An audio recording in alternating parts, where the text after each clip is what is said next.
Welcome to our channel. నేను Priyanka Rao. Singer Mangli తన పాటలతో అందరినీ అలరిస్తూ వస్తుంది. అయితే గత కొంతకాలంగా వివాదాల మీద వివాదాలు ఆవిడ్ని చుట్టుముడుతున్నాయి.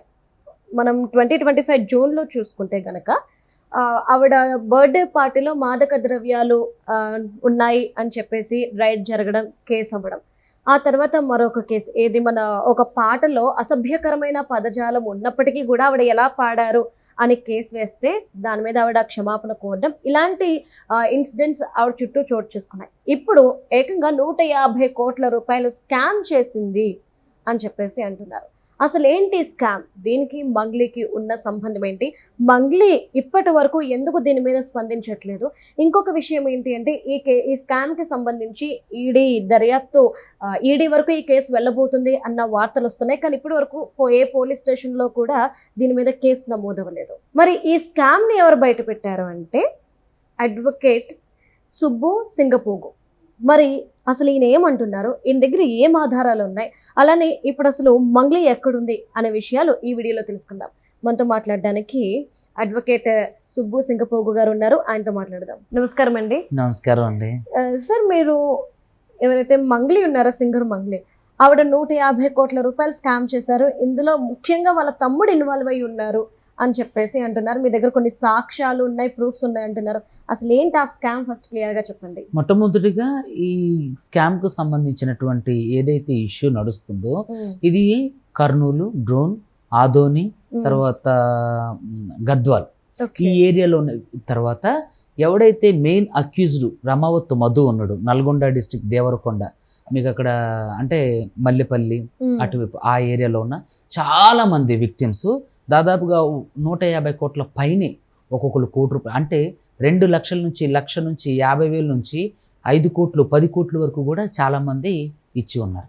సో ఇక్కడ ఈ విషయం ఏంటంటే, ఈ రమావత్ మధు అనేటోడు మెయిన్ అక్యూజ్డ్ ఎవడైతే ఉండో వీడు ఒక 10th ఫెయిల్డ్ క్యాండిడేట్, ఒక 10th ఫెయిల్ అయిన క్యాండిడేట్.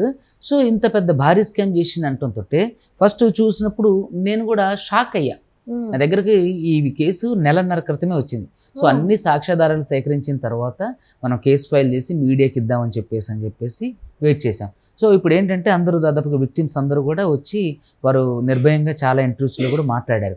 ఇక్కడ విషయం ఏంటంటే 2020 ఆ ప్రాంతంలో ఈ మధు అనేటోడు ఒక ఆఫీస్లో సబార్డినేట్గా అంటే అటెండర్గా జాయిన్ అయ్యి అక్కడక్కడ తను పరిచయాలు పెంచుకుంటూ తను దురుద్దేశంతో 5 లక్షలు 10 లక్షలు 20 లక్షలు అట్లా అప్పు తీసుకొని వేరే వాళ్ళకి 10 రూపాయలు వడ్డీకి ఇచ్చి వీడు 5 రూపాయలు తీసుకుని డబ్బులు ఇచ్చిన వాళ్ళకి 5 రూపాయలు ఇచ్చి అట్లా కొంచెం నమ్మకాన్ని కూడగట్టుకొని భారీ స్థాయిలో 2020 ఆ టైం కల్లా వీడు సొంతగా ఒక కంపెనీ పెట్టిండు, ఒక బ్రోకరేజ్ కంపెనీ పెట్టిండు. సో ఆ బ్రోకరేజ్ కంపెనీ ఏంటంటే, మేము వేరే పెట్టుబడులు పెడుతున్నాం, వేరే కంపెనీలు, సిమెంట్ ఫ్యాక్టరీలలో, తర్వాత రియల్ ఎస్టేట్లో, తర్వాత బిల్డింగ్స్ కొనటం అమ్మటంలో, తర్వాత గోల్డ్, తర్వాత భూములు, ఈ వ్యవసాయ భూములు, ఇవన్నిటిలోనే మేము పెట్టుబడులు పెడుతున్నాం. ట్రేడింగ్లో కూడా మేము పెట్టుబడులు పెడుతున్నాం.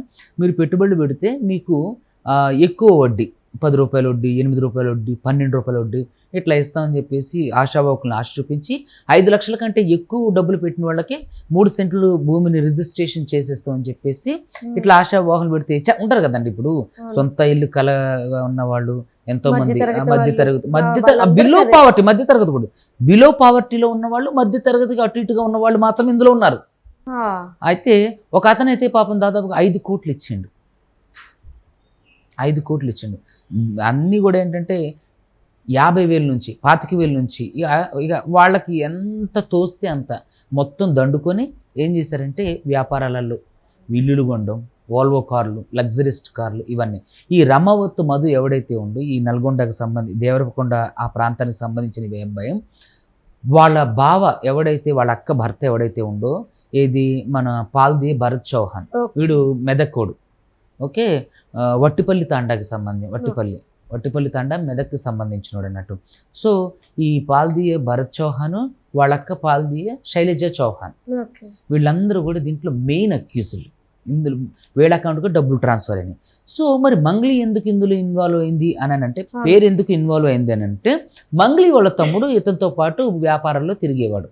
తనతో పాటే ఉండేవాడు. సో ఈ ఎవడైతే మెయిన్ అక్యూజ్డ్ రమావత్ మధు ఎవడైతే ఉండో, ఈ రమావత్ మధు నేను మంగ్లీ వాళ్ళ చెల్లిని చేసుకోబోతున్నాను, సో పార్ట్నర్ అంతా మొత్తం వ్యాపారం అంతా చూసుకునేది మంగ్లీ గారే, వాళ్ళ తమ్ముడే, మేమంతా కూడా కలిసి చేస్తాను బిజినెస్ అని చెప్పి వాళ్ళ దగ్గర నుంచి డబ్బులు వసూలు చేశారు. సో వీళ్ళందరూ ఆశావాహులు ఎలా ఉంటారు, చిన్న మధ్య తరగతి వాళ్ళు, ఓహో నిజంగానేమో మంచి సింగరే కదా, మంచి అమ్మాయి కదా, బిజినెస్ చేస్తున్నారేమో, మనకు డబ్బులు లాభం వస్తాయి కదా అని చెప్పి అనుకొని, ఇతను చెప్పింది అనుకొని వీళ్ళు లక్షల్లో పుస్తలు తాడమ్మి, గేదెలు అమ్మి, ఇల్లులు తాకట్టు పెట్టి, ఇల్లులు అమ్మేసి, భూములు అమ్మేసి చాలామంది ఇప్పుడు 100 మంది వరకు రోడ్డు మీద పడి అడుక్కు తింటున్నారు. అంటే ఆ పరిస్థితికి వచ్చేసారు. సో ఎంతమంది డబ్బులు ఇప్పించండి సార్. మీరు చూస్తే మిగతా ఇంటర్వ్యూస్లో కింద కామెంట్స్లో నేను ఎంత నష్టపోయా, నేను ఎంత మోసపోయా సార్, నేను ఎంత డబ్బులు కట్టేశారని ఎంతోమంది కామెంట్లు పెడుతుంటే ఇంకా తెలియని వాళ్ళు ఉన్నారు. ఈరోజు ఇంటర్వ్యూ జరిగిన తర్వాత 100 మంది నాకు ఫోన్లు చేశారు, సార్ మేము ఉన్నాం, మిమ్మల్ని కలుస్తూ, మా దగ్గర ఆధారాలు ఉన్నాయి, మమ్మల్ని ఇప్పుడు రమ్మంటారని. సో ఇట్లా ఏంటంటే సింగర్ మంగ్లీ వాళ్ళ తమ్ముడు ఈ రమావత్ మధు ఎవడైతే ఉండో వాడు భరత్ చౌహాన్, పాల్దీ భరత్ చౌహాన్. ఇంకొక ఇందులో ట్విస్ట్ ఏంటంటే పాల్దీ భరత్ చౌహాన్ వాళ్ళ నాన్న ఒక పోలీస్ ఆఫీసర్ మెదక్లోనే, ఈ రూప్ సింగ్ అతని పేరు. సో ఇతను ఏఎస్ఐ రూప్ సింగ్. సో పాల్దీ భరత్ చౌహాన్ వాళ్ళ నాన్న ఒక పోలీస్ అయ్యిండు కూడా, వాడికి కొంచెం కూడా సమాజం మీద బాధ్యత లేకోకుండా కోట్లల్లో ఫ్రాడ్ చేసి ఇంకా తిరిగి ఇప్పుడు బాధితులను బెదిరిస్తున్నారు. నిన్నటి నుంచి బాధితులను బెదిరిస్తున్నారు, చంపేస్తామని. ఈరోజు ఒక బాధితుడింటికి అంటే ఎవరు పంపించారో తెలీదు, వాళ్ళ బంజారాకు సంబంధించినట్టు కొంతమంది వెళ్ళి ఎవరైతే ఇందులో మెయిన్గా విషయం లేవనెత్తిన అతను ఎవరైతే ఉందో హేమకాంత్ రెడ్డి వాళ్ళ ఇంటికి వెళ్ళి ఈరోజు బెదిరించినట్ట, కారులో XV700లో వెళ్ళి ఒక 7-8 మంది బెదిరించినట్టు. మీరు ఎవరు అంటే మేమెవరూ చెప్పం, వాడు ఎక్కడుండో చెప్పండి అని చెప్పారట. సార్ అంటే ఇంత జరిగింది, 150 కోట్ల రూపాయల స్కామ్, తర్వాత బెదిరింపులు, చంపేస్తామని ఇంటికెళ్ళి మరి బెదిరిస్తున్నారంటే ఏ పోలీస్ స్టేషన్లో కూడా ఎందుకు కేసు నమోదవ్వదు? ఇది సివిల్ కేసు అయ్యేటప్పటికి వాళ్ళు వెళ్ళి పెడుతుంటే, సివిల్ కేసు ఆబ్వియస్లీ పోలీసులు తీసుకోరు. ఎందుకని? ఎందుకంటే సివిల్ భూ వివాదాలు, సివిల్ తగాదాలు పోలీస్ స్టేషన్ పరిష్కరించబడవు, కోర్టే. సో అనేసరికి అది ఉంది కదా. సో వీళ్ళు వెళ్ళి బెదిరిస్తున్నారు, కొట్టడానికి చేయడానికి లేదు. సో ఇంకోటి ఏంటంటే రమావత్ మధు చాలా మందిని మేనేజ్ చేసిండు, ఏది రకరకాల పెద్దల్ని. సో వాడి దగ్గర కోట్లలో డబ్బులు ఉన్నాయి, వీళ్ళ డబ్బులే కదా, ఇప్పుడు బాధితుల రక్త మాంసాలే కదా వీళ్ళు అనుభవించేది, వాళ్ళ దగ్గరే ఉన్న డబ్బులు. సో ఇప్పుడు ఇదంతా జరిగి ఎన్ని సంవత్సరాల నుండి వీళ్ళు చేస్తున్నారు? ఇది జరగడానికి 4 సంవత్సరాల నుంచి జరిగింది. కానీ 1 సంవత్సరం అంతే, 1 సంవత్సరం నుంచి వీడు డబ్బులు వాళ్ళకి వడ్డీగా ఇవ్వకపోవడం, తీసుకున్న డబ్బులకి సమాధానం చెప్పబడం, వీడు అందుబాటులో లేకపోవడం, అందరికి అనుమానం వచ్చి ఒకటొకటిగా తీసుకొచ్చేసరికి వీడు మొత్తాన్ని కంపెనీ ఎత్తేసి పారిపోయి ఇప్పుడు కేవలం అతను నిన్న నాతో మంగ్లీ గారు మాట్లాడించినప్పుడు పంచాయతీ మాట్లాడించినప్పుడు మంగ్లీ గారి దగ్గర ఉంది అతని పర్సనల్ నెంబర్. ఆ నెంబర్ మళ్ళీ ఎవరి దగ్గర లేదు, మా దగ్గర ఉన్న నెంబర్లు ఎవరి కూడా పనిచేస్తలేదు. సో మేము ఏమన్నామంటే, సరే మీ ఆవిడ అందరూ నా తప్పు లేదు సార్ అంది. ఓకే మీ తప్పు లేదు కదండి, అతను తీసుకొచ్చి అప్పగించండి, లేదంటే అతనితో మాట్లాడి బాధితులందరికీ డబ్బులు ఇచ్చారా, ఇవన్నీ ఎందుకు అని చెప్పి చెప్పండి అంటే, ఆడెవడో నాకు తెలియదు, ఆడితో నాకు సంబంధం లేదు. ఆడెవడో మీకు తెలియకోకుండా, ఆడెవడితో మీకు సంబంధం లేకుండా ఆడు మీ బర్త్డే పార్టీలో ఏం చేస్తాను, ఆ బర్త్డే పార్టీలో ఉన్న వీడియో కూడా నేను మీడియాకి రిలీజ్ చేశాను. బర్త్డే పార్టీలో రైడ్ అయ్యి అరెస్ట్ అయినప్పుడు ఈ మధు అందులో ఉండవు ఆ వీడియోలో. ఇంకొకటి, ఈ తమ్ముడు ఎవరైతే శివ ఎవరైతే ఉండో, ఇతను తనతో పాటు తిరిగేవాడు, తనతో పాటే ఉండవు. ఈ బోగస్ కంపెనీ ఇనాగ్రేషన్కి వచ్చిండు, అతనితో తిరిగిండు, బాధితులతో తిరిగిండు. ఈ మంగ్లీ వాళ్ళ తమ్ముడు బాధితులతో కూడా మీరు పెట్టుబడులు పెట్టండి, మంచి కంపెనీ అని చెప్పిండు. వాళ్ళతో పాటే ఉండు, వాళ్ళతో పాటే తిండు, వాళ్ళతో పాటే తిరిగిండు, వాళ్ళతో పాటే చాటింగ్ చేసిండు. అడిగితే మాకు సంబంధం లేదు, ఎవరెవరు వస్తుంటారు, మమ్మల్ని కలుస్తుంటారు, సెల్ఫీలు అడుగుతుంటారు అని. అంటే ఇది ఒక అడ్వాంటేజ్ అయిపోయింది వాళ్ళకి, ఈజీగా తప్పించుకోవడానికి. ఇది ఒకటి అడ్వాంటేజ్గా తప్పించుకోవడానికి వాళ్ళకి ఒక ఈజీ ప్రాసెస్. అంటే ఎవరు పడితే వాళ్ళైతే పార్టీకి రారు కదా. ఇంకోటి, మధు ఎవడో మీకు తెలియదు, మీ బర్త్డే పార్టీలో ఏం చేస్తాను మధు, ఓకే మధు అనేది ఎవడో తెలీదు, మీరు నన్ను వాళ్ళ కంపెనీ ఇనాగ్రేషన్కి పిలిస్తే నేను వెళ్ళలేదు, మా తమ్ముడు పంపించాను. మీ తమ్ముడు ఫెమిలియర్ పర్సన్ కాదుగా మీ తమ్ముడు వెళ్ళడానికి. ఇప్పుడు మధుగాడు మిమ్మల్ని ఇన్వైట్ చేసినంటే వాడు వ్యాపారం అభివృద్ధి చెందింది, ఏది మీకు నిజంగానే సంబంధం లేదనుకోండి, వ్యాపారం అభివృద్ధి చెందిందని పిలుస్తారు. మీరు రాకోకుండా వాళ్ళ తమ్ముడు చూసి అసలు ఆడెవడో ఎవరికి తెలియదు కదా. ఇప్పుడు ఎవరైతే శివ ఉండో అతను ఎవరికి తెలియదు, అలాంటప్పుడు ఎట్లా వ్యాపారం జరిగింది, నేను మా తమ్ముడు పంపించాను. మీ తమ్ముడు ఒకసారి పంపిస్తారు, 3-4 సార్లు నెలల కొద్దీ పంపిస్తారా? సో ఓకే, మరి మీ ఆ రమావత్ మధు మెయిన్ అక్యూజ్డ్ మీ బర్త్డే పార్టీలు ఏం చేస్తాడు? ఇవన్నీ కూడా ఏంటంటే పెద్ద స్కామ్. ఇవన్నీ కూడా మాట్లాడడానికి ఆవిడ ఇష్టపడట్లేదు. సో నిజానిజాలన్నీ కూడా కోర్టు ద్వారా బయటకు వస్తాయి. అంటే ఆ కంపెనీ పేరు ఏంటి? కంపెనీ పేరు గోకుల్ నందన ఇన్ఫ్రాస్ట్రక్చర్స్. గోకుల్ నందన ఇన్ఫోస్. అంటే ఇప్పుడు మంగ్లీ సిస్టర్ని నేను పెళ్లి చేసుకోబోతున్నానని చెప్పేసి మధు చెప్పాడు. మరి దీని మీద ఆవిడ ఏమైనా స్పందిస్తుందా అసలు? అంటే దీని మీద అంటే అది అబద్ధం అండి అని అంటుంది. అబద్ధమైతే అట్లీస్ట్ నేను వాళ్ళు ఈ తప్పు చేస్తారు ఆ తప్పు చేస్తారని చెప్పడానికి నేను వీడియోలు, ఆడియోలు, ఈ ప్రామిసరీ నోట్లు, bank transactions, PhonePe, Google pay transactions, వీడియోలు, ఫోటోలు అన్నీ చూపిస్తే ఇప్పుడు సింపుల్గా నేను ఏదన్నా క్వశ్చన్ ఇస్తే దానికి సింపుల్గా కాదు, లేదు, వద్దు, గుర్తులేదు, మర్చిపోయా, ఈ సమాధానాలు చెప్తున్నారు. సో కాబట్టి మేబీ ఆవిడకి నిజంగానే ఇది ఈ స్కామ్తో సంబంధం లేనప్పుడు, ఆవిడ పేరు బదనాం అవుతుంది అని అనుకున్నప్పుడు ఆవిడ అతను పిలిపించి సమస్యను పరిష్కారం చేయొచ్చు సావధానంగా. అంటే ఎందుకంటే అతనితో నాతో ఫోన్ మాట్లాడిస్తే ఎవడైతే మెయిన్ అక్యూజ్డ్ ఉండో వాడు వచ్చి నన్ను కలుస్తున్నాడు, కానీ నన్ను కలవలేదు. సో కాబట్టి దీంట్లో నేను వాళ్ళకి సంబంధం లేదని మనం ఎలా అనుకుంటాం?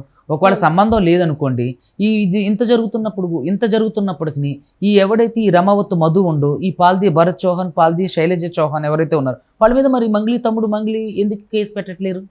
మంగ్లీ గారు కేసు పెట్టి వాడు నా పేరు ఎట్లా వాడుకోండి అని చెప్పి కేసు పెట్టాలి కదా, ఎందుకు పెట్టట్లేదు? వాడి మీద ఎందుకని కేసులు ఫైల్ చేయట్లేదు? వాడి మీద ఎందుకని ఏదో ఒక న్యూస్ బయటికి చెప్పట్లేదు? ఇది అబద్ధమా కాదని ఒక న్యూస్లో చెప్పొచ్చు కదా. సైలెంట్ ఎందుకు అయ్యారు? అంటే మరొక డౌట్ ఏమొచ్చిందంటే సార్, ఇప్పుడు మీరు చెప్పినవన్నీ కూడా పెద్ద పెద్ద సిటీస్ కాదు, విలేజెస్. సో అంటే మన పేరు మీద ఒక ఫేమస్ పర్సన్ పేరు మీద ఇలాంటి స్కామ్ గానీ ఇలాంటి డబ్బులు కానీ తీసుకుంటున్నారంటే ఖచ్చితంగా వీళ్ళకి ఇన్ఫర్మేషన్ అనేది పాస్ అవుతుంది. ఇన్స్టాలోనో ఎక్కడొక్కడ వీళ్ళు పింక్ చేయడం. ఇంకొక విషయం ఏంటంటే కొంతమంది విక్టిమ్స్ ఎవరైతే ఉన్నారో వాళ్ళు మంగ్లీ వాళ్ళ అపార్ట్మెంట్కి కూడా వెళ్ళారంట. మంగ్లీ వాళ్ళ అపార్ట్మెంట్కి వెళ్ళారట. సో ఆవిడ సెల్ఫీ అడిగితే వద్దొద్దు తీయొద్దని చేయి అడ్డం పెట్టారంట. సో ఇక అది దీనికి దానికి సంబంధం ఉందా లేదైతే తెలియదు, కానీ 100 మందికి అంటే దాదాపుగా నా దగ్గరికి వచ్చిన 18 మంది కూడా మాకు పేరు మంగ్లీ పేరు చెప్పి మా దగ్గర తీసుకున్నారు సార్, లేకపోతే ఆడికి మేము ఎందుకు పెట్టుబడి పెడతాం సార్, ఆడేవాడు అనామకుడు కదా సార్ అని చెప్పేసి మాట్లాడారు. సో నేను మీ దగ్గర ఉన్న ప్రూఫ్స్ ఏమున్నాయో చూడొచ్చు? తప్పకుండా. నా దగ్గర ఎవరైతే విక్టిమ్స్ ఎంతమంది ఉన్నారో వాళ్ళ సెపరేట్ లిస్ట్ ఇవి. ఎవరెవరైతే విక్టిమ్స్ ఉన్నారో వాళ్ళ సెపరేట్ లిస్ట్, వాళ్ళు ఎవరెవరు ఎంతెంత కట్టారు దానికి సంబంధించి బ్యాంక్ ట్రాన్సాక్షన్స్, తర్వాత వాళ్ళ ఆధార్ కార్డులు ఎవరెవరైతే కట్టారో వాళ్ళ ఆధార్ కార్డులు, బ్యాంక్ ట్రాన్సాక్షన్స్, ప్రామిసరీ నోట్లు, తర్వాత Google pay, PhonePe transactions list, Google pay, PhonePe నుంచి పంపించిన ట్రాన్సాక్షన్స్ లిస్ట్. ఇది మధు అనే పేరు మీద, మధు అనే పేరు మీద, భరత్ చౌహాన్ పేరు మీద, శైలజ చౌహాన్ పేరు మీద, ఇట్లా రకరకాల వాళ్ళందరి అకౌంట్లకి. కానీ శివ పేరు మీద ఒక ట్రాన్సాక్షన్ అవ్వలేదు. అంటే వీళ్ళు అడిగితే వాళ్ళు స్లీపింగ్ పార్ట్నర్స్, మొత్తం వాళ్ళే చూసుకుంటారు, కానీ వాళ్ళు ఎలాంటి అట్లలో ఉండకూడదు, బిజినెస్లు చేయకూడదు అని చెప్పి వాళ్ళు ఉండట్లేదు, వాళ్ళు కొట్టించుకోవట్లేదు అని చెప్పేవాళ్ళు అంట. ఒక ప్రామిసరీ నోట్ మీద వీళ్ళ ఇన్వాల్వ్మెంట్ కనిపించిందండి. ప్రామిసరీ ఇప్పుడు వీళ్ళు స్లీపింగ్ పార్ట్నర్ అన్నప్పుడు వాళ్ళ మీద ఎందుకు అవుతుంది? అయితే వీళ్ళు చాలా మంది డౌట్ వచ్చిన వాళ్ళు అడిగారంట మమ్మల్ని వాళ్ళ దగ్గర తీసుకెళ్ళండి అని.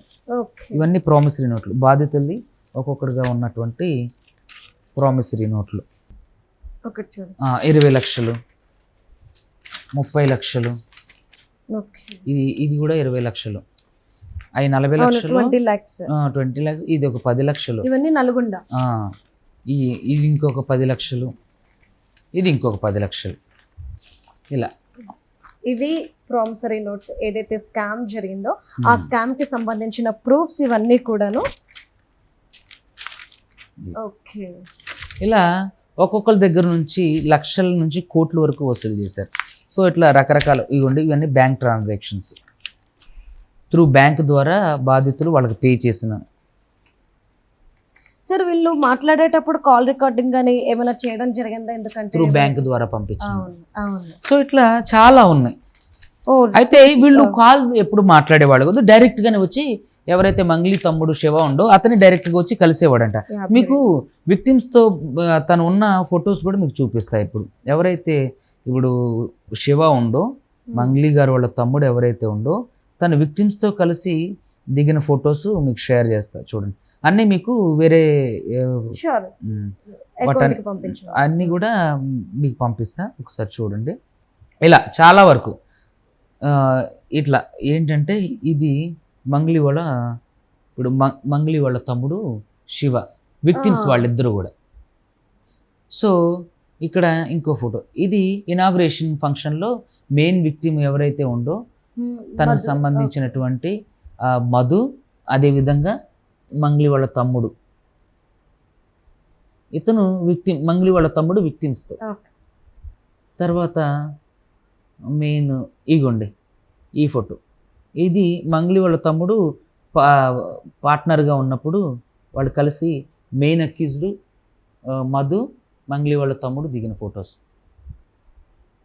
సో ఇలా ఇవన్నీ చూపిస్తున్నప్పటికీ కూడా కాదు, లేదు, వద్దు, గుర్తులేదు, మర్చిపోయే అన్నట్లు చెప్తున్నా. సో ఇవన్నీ కూడా చట్టం ముందు చెల్లవు అనుకోండి. ఖచ్చితంగా ఏదైతే నిజం ఉందో, నిజంగానే వాళ్ళకి ఎటువంటి సంబంధం లేకపోతే వాళ్ళే దగ్గరుండి ఈ సమస్యను సావధానంగా పరిష్కరించవచ్చు.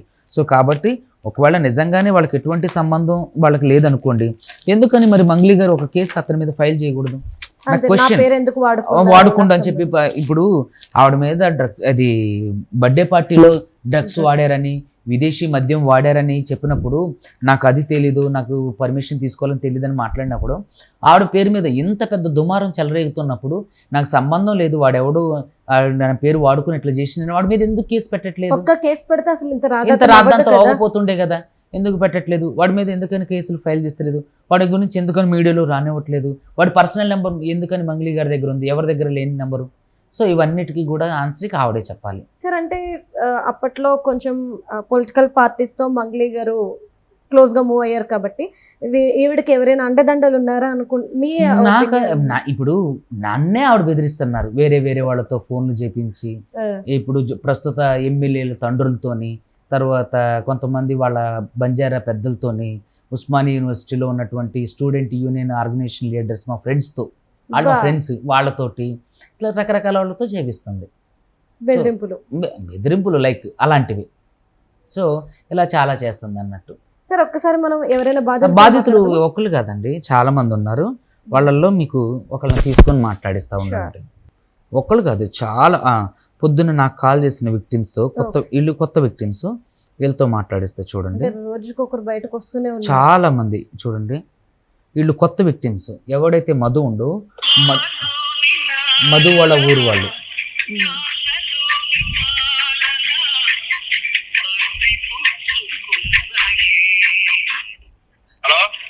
హలో, ఏమండి నేను ఇంటర్వ్యూలో ఉన్నా, మీ ఫోన్ ఇంటర్వ్యూ లైవ్లో నడుస్తుంది. మీరు ఎంత పెట్టారండి ఈ మధు వాళ్ళ బ్యాంకులు? అంటే అతనికి మీ దగ్గర ఎంత ఫ్రాడ్ చేసిండు? మీ పేరు? నా పేరు సుధర్ అండి. ఓకే, మాది అన్న సేమ్ విలేజ్. ఓకే, అయితే మా చుట్టుపక్కల దగ్గర 5-6 విలేజ్లు ఉంటాయి. ఆ విలేజ్ నుంచి, చుట్టుపక్కల విలేజ్ నుంచి దాదాపు 150 కోట్లు వసూలు చేసిండు. మీ దగ్గరే? అక్కడే మా విలేజ్ సైడ్ అందరు బాధితులు చాలా దగ్గర 200 బాధితులు ఉంటారు. మేము మీరే 200 మంది బాధితులు? మా విలేజ్ సైడ్ అందరం. మీ విలేజ్ అంటే మీది ఏ విలేజ్ అండి? మాది వదిపట్ల అండి. వదిపట్ల పలు తండ, పొరమటి తండ, చింతల తండ, గడమండి తండ, నకలపంట, పుట్టంగండి. చూసారా? ఇలా ఎంతమందిని మీరు ఎంత పెట్టారండి? నేను 20 లక్షలు పెట్టినానండి. మా అన్నోళ్ళు, మా బాబాయ్ వాళ్ళు 3 కోట్లు పెట్టారు. 3 కోట్లు. వాళ్ళందరూ రైతులు వాళ్ళ అప్రోచ్ వాళ్ళకి తెలియలేదు. చూసారా? ఇలా ఓకే అండి, ఒక్క నిమిషం. మీతో యాంకర్ ఏదో క్వశ్చన్ అడుగుతారట, ఆమెకి కూడా సమాధానం చెప్పండి. సార్ నమస్తే సార్. నమస్తే మేడం. సార్ అంటే మీ దగ్గర డబ్బులు తీసుకునేటప్పుడు మీకు ఏం చెప్పారు? ఎవరెవరి పేర్లు చెప్పి తీసుకున్నారు? అసలు మీరు ఎలా నమ్మి ఇంత అమౌంట్ వాళ్ళ దగ్గర ఇన్వెస్ట్ చేశారు? మేడం మాకు గుజరాత్ లో పోర్ట్లు ఉన్నాయి. మాకు ఇదని చెప్పిండు. ఇంకోటి ఏంటంటే మా ఊరికి మంగి తీసుకొచ్చిండు. ఆ మంగి మేడం సింగర్ వాళ్ళ చెల్లి ఇంతవరకు కూడా వచ్చారు. వీళ్ళందరూ దందాన మన సైడ్ చాలా నడుస్తుంది. వాళ్ళు అందరూ పెద్దోళ్ళు ఇన్వాల్వ్మెంట్ ఉంది. మన డబ్బులు ఎట్టుకో, బరాబర్ మన డబ్బులు వస్తుంది, మన డబ్బులకి నేను షూరిటీ ఎట్టుకోదు. చాలా పెద్దలు చాలా మనం ఇన్వెస్ట్ చేసారు.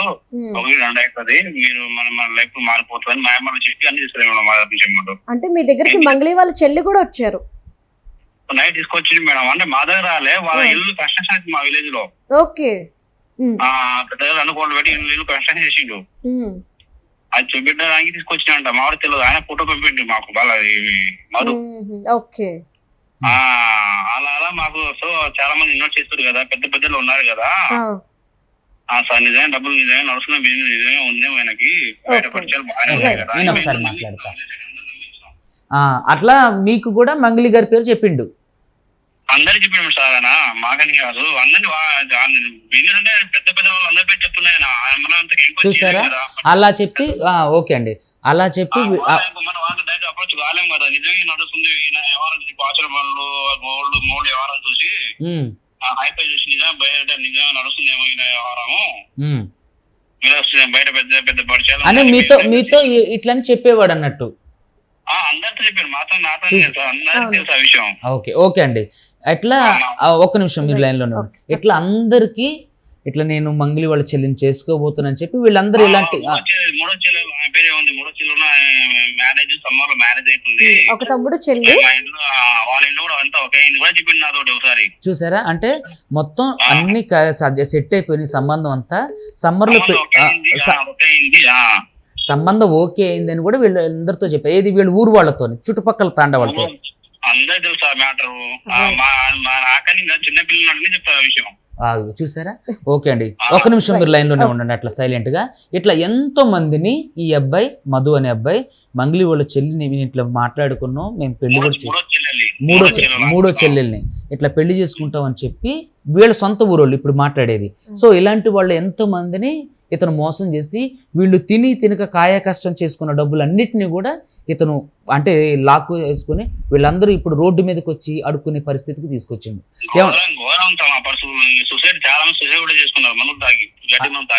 అది చూసారా, సమ్మర్ అయితే కొడుకొని చేస్తారు విలేజ్ సైడ్ అయితే. రైతులు వాళ్ళకు అక్షరం తెలియదు, ఏం తెలియదు, గుడ్డిగా నమ్మి ఇచ్చే డబ్బులు. ఓకే అండి. మీ పేరేంటండి? మీ పేరు? నా పేరు సర్దార్ అండి. సర్దార్. ఓకే సర్దార్ గారు, నేను మీకు మళ్ళీ కాల్ చేస్తాను. ఈ విషయం మేము కూడా కలుద్దాం అనుకుంటున్నాం సార్. మా ఊరు సైడ్ అందరూ వస్తా ఉంటారు. ముందర గైడెన్స్ చెప్పేటోళ్ళు ఎవరు, ఆయన ఫోన్ ఎప్పుడు వేసిన స్విచ్ ఆఫ్ ఫోన్ దాడి లెక్క బతుకున్నాం మేమైతే. ఓకే, నేను మీకు కాల్ చేస్తా ఉండండి. Okay, thank you sir. Okay, ఇంకొక కాలర్ లో ఉండు. ఓకే తిరుమల గారు, నేను లైవ్ లో ఉన్నా, ఇంటర్వ్యూ లైవ్ లో ఉన్నా. చెప్పండి, మీ దగ్గరికి అంటే మన దగ్గరికి వీళ్ళు విక్టిమ్స్ రావడానికి మీ దగ్గర నుంచి ఎలా అప్రోచ్ అయ్యారు? ఇప్పుడు మా దగ్గరికి వాళ్ళు చాలా బాధతో వచ్చినారు. ఫస్ట్ అంటే ఏమైంది అని అంటే, అన్న మేము ఇట్లా పలానా అందరం కలిసి ఒక కంపెనీలో పనిచేసేటోళ్ళము, మా యొక్క కంపెనీలోనే ఎవరైతే అయితే తిరుమల గారు ఒక్క నిమిషం. ఇప్పుడు నేను యాంకర్ గారితో కూడా వాళ్ళ ఊరు ఎవరైతే పలుగుతాండ ఎవరైతే ఉన్నారో అక్కడ ఉన్న 5-6 విలేజెస్ లో కూడా నేను మంగళి వాళ్ళ చిన్న చెల్లిని పెళ్లి చేసుకుంటున్నానే చెప్పి మా దగ్గర డబ్బులు వసూలు చేసిండు సార్, మేమంతా వ్యాపారం చేస్తామని కలిసి చెప్పిండని ఆల్రెడీ మీ ముందు కాల్లో అతను మాట్లాడిండు. అట్లా మీతో ఏమైనా మాట్లాడిండా? ఆబ్వియస్లీ ఏం చెప్తారు వీళ్ళకి ఏం చెప్పి చేసిందంటే, ఫస్ట్ వీళ్ళతో వర్క్ చేసినాడు. వర్క్ చేసిన తర్వాత సపరేట్ గా కొన్ని రోజులు దూరం పోయి మళ్ళీ తర్వాత మంచిగా రిచ్ గా రాయల్ గా ఎంట్రీ ఇచ్చిండు. రాయల్ ఎంట్రీ ఇచ్చి, నేను ఇప్పుడు నా స్థాయి ఇది, నేను పలానా వల్ల నేను పెళ్లి చేసుకోబోతున్నా, నాకు వీళ్ళు ఉన్నారు, మేము పలానా కంపెనీ నిర్మించబోతున్నాము, ఆ యొక్క కంపెనీలో మీరు ఇట్లా పెట్టుబడి పెడితే మీకు కూడా మంచి లాభాలు వస్తాయి, మీకు ల్యాండ్ ఇస్తాము, భూమి ఇస్తాము, ఒకవేళ అది దక్కకపోతే మీకు పలానా అధిక ఇంట్రెస్ట్ కూడా నేను మీకు తిరిగి ఇవ్వగలను అని వాళ్ళ దగ్గర తీసుకున్నాను ఆయన. ఓకే, వాళ్ళ దగ్గర మంగళి గారి పేరు గాని వాళ్ళ కుటుంబ సభ్యుల పేరు గాని యూజ్ చేసేవాడా? వాడిండు. వాళ్ళ తమ్ముడు కూడా ఇందులో ఇన్వాల్వ్ అయ్యిండని చెప్పి విక్టిమ్స్ చెప్తున్నారు. అది అదైతే 1-2 సార్లు కాకుండా 3-4 సార్లు కూడా ఆయన శివ అనే వ్యక్తి, సంథింగ్ ఆయన ఏం పేరు మరి, శివాని శివ, ఆయన వెళ్ళి అందరినీ కూడా అప్రోచ్ అయ్యిండు, అందరినీ కలిసిండు, మంచిగా చేసుకోండి అని చెప్పిండు. వాళ్ళకి సంబంధం లేకపోతే మీరు మంచిగా చేసుకోండి, సక్సెస్ గా వాళ్ళు ఎందుకు పోయి చెప్తారు కదా. Okay sir, thank you. Me anchor గా మీరు మాట్లాడతారా? లేదు, క్లారిటీ ఉందా? నేను మళ్ళీ చేస్తానండి మీకు. ఇది ఇలా ఎంతో మందిని చూశారు కదా లైవ్ లో, సొంతం వాళ్ళ తాండా వాళ్లే ఈ విషయాలన్నీ కూడా ధృవీకరిస్తున్నారు. సో కాబట్టి ఈ మధు ఎవరైతే ఉందో అతను మంగళి గారి బర్త్డే పార్టీలో ఆ విజువల్స్ లో కూడా ఉండవు. సో కాబట్టి ఇదంతా కూడా ఇది కావాలని జరిగిన ఒక గూడు గుట్టని లాగా అనిపిస్తుంది, స్కామ్ లాగా అనిపిస్తుంది. సో కాబట్టి గౌరవ కోర్టులు దీని మీద నిర్ణయం తీసుకొని వాళ్ళ ఇన్వాల్వ్మెంట్ ఎంతవరకు ఉన్నదని వాళ్ళని ఎలా శిక్షించాలనేది గౌరవ కోర్టులు నిర్ణయం తీసుకుంటారు. థ్యాంక్ యూ అండి, థ్యాంక్ యూ. సో మంగళి గారు అంటే ఆవిడ పాట విషయంలో ఏదైతే ఇష్యూ అయిందో అప్పుడు బయటకు వచ్చి మీడియా ముందుకు వచ్చి క్షమాపణ చెప్పారు. మరి ఆ విషయంలో క్షమాపణ చెప్పిన మంగ్లీ గారు 150 కోట్ల రూపాయల స్కామ్ జరిగింది అని ఒక నింద పడుతున్నప్పుడు ఎందుకు మీడియా ముందుకు రావట్లేదు అన్న ఒక క్వశ్చన్ ఈరోజు ప్రజల నుండి వస్తుంది. నెక్స్ట్ క్వశ్చన్ ఏంటి అంటే, ఈ స్కామ్కి మీకు సంబంధం లేకపోతే మీ తమ్ముడు మా దగ్గరకు వచ్చి ఎందుకు మంచిగా బిజినెస్ చేసుకోండి అని చెప్పి వెళ్ళారు మరి అని వాళ్ళు అడుగుతున్నారు. సో దీని మీద స్పందించాల్సిన అవసరం ఎంతైనా ఉంది. మరి మంగ్లీ గారు దీని మీద ఎలాంటి యాక్షన్ తీసుకుంటారు, దీని మీద ఏం చెప్తారు అనేదైతే ఒక ట్విస్ట్ ఉన్నప్పటికీ 150 కోట్ల రూపాయల స్కామ్ అనేది ఇది ఆషామాషి విషయం కాదు. మరి కోర్టులో ఈ కేసు నడుస్తున్నందువలన మరి వాళ్ళకి బాధితులు ఎవరైతే ఉన్నారో వాళ్ళకి న్యాయం ఎంతవరకు జరుగుతుంది, ఏం జరుగుతుంది అనేది అయితే వేచి చూడాలి. Thank you.